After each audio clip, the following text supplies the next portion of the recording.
Hi hello అందరికీ నమస్కారం. నేడు నేను చెప్పబోయే ఒక విషయం, దశాబ్దాల క్రితమే దేశం నుంచి వలసలు మొదలయ్యాయి. దేశ విదేశాల సేవల నుంచి వ్యాపారాలు, పారిశ్రామిక రంగం దాకా వారు విస్తరించారు. వారు సంపాదించి పంపిన డబ్బుతో దేశంలో చాలా కుటుంబాలు స్థిరపడ్డాయి, ఇల్లు కట్టుకున్నారు, విద్యకు నిధులు సమకూర్చుకోరాయి. ఎన్నో పేద కుటుంబాలు మధ్యతరగతి ఉన్నత శ్రేణికి వచ్చేసాయి. ఆ విజయగాథ వెనుక ఒక చీకటి వాస్తవం విస్తరించింది.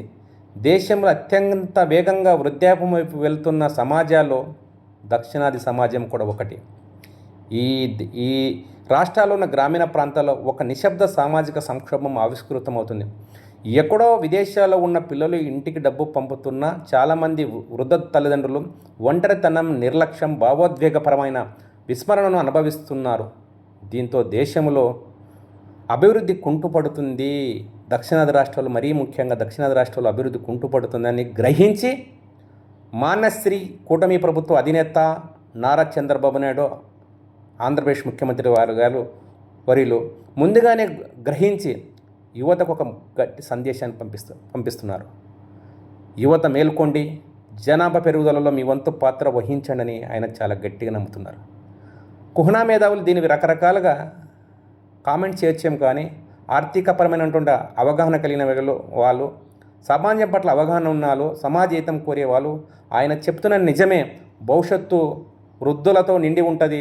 అది ఉండకూడదంటే యువత జనాభా పెరుగుదలలో భాగస్వాములు కావాలి. లేకపోతే జపాను లాంటి దేశంలో యువత చాలా తక్కువ ఉండి ఎంతో కష్టాలు అనుభవిస్తుంది. అదేవిధంగా దక్షిణాది రాష్ట్రాల్లో నేడు యూడీఎఫ్ ప్రభుత్వము వృద్ధుల కోసం సపరేట్గా ఒక శాఖను ఏర్పాటు చేసిందంటే మనం అర్థం చేసుకోవాలా. వృద్ధ సంఖ్యలు పెరిగి యువతగాన తగ్గిపోతే ప్రొడక్టివిటీ తగ్గిపోయి ఆర్థికంగా మనం వెనుకపడిపోతాం. దీనివలన సమాజంలో సంక్షోభం ఏర్పడుతుంది. కాబట్టి ఈ నిజాన్ని గ్రహించే మాన్యశ్రీ చంద్రబాబు నాయుడు గారు జనాభాను ప్రోత్సహించాలని చెప్తున్నారు. రాబో కాలంలో ఇది చంద్రబాబు నాయుడు గారు చెప్పారంటే ఆ సమస్య యొక్క దుష్పరిణామాలు ఈరోజు ఉండవనేది కాదు. ఒక 20 ఏళ్ళు 30 ఏళ్ళ తర్వాత ఆ సమస్య చాలా తీవ్ర రూపం ధరుస్తుంది. ఇది కఠినమైన సత్యం. కాబట్టి ఇప్పటి నుండే మేలుకొనకపోతే సమాజం చాలా కష్టాలు ఉంటుందని ఆయన చెప్పాడు. విజనరీ లీడర్ ఏది ఆలోచించినా సమాజం హితం కోసం, దేశ హితం కోసమే ఆలోచిస్తాడు.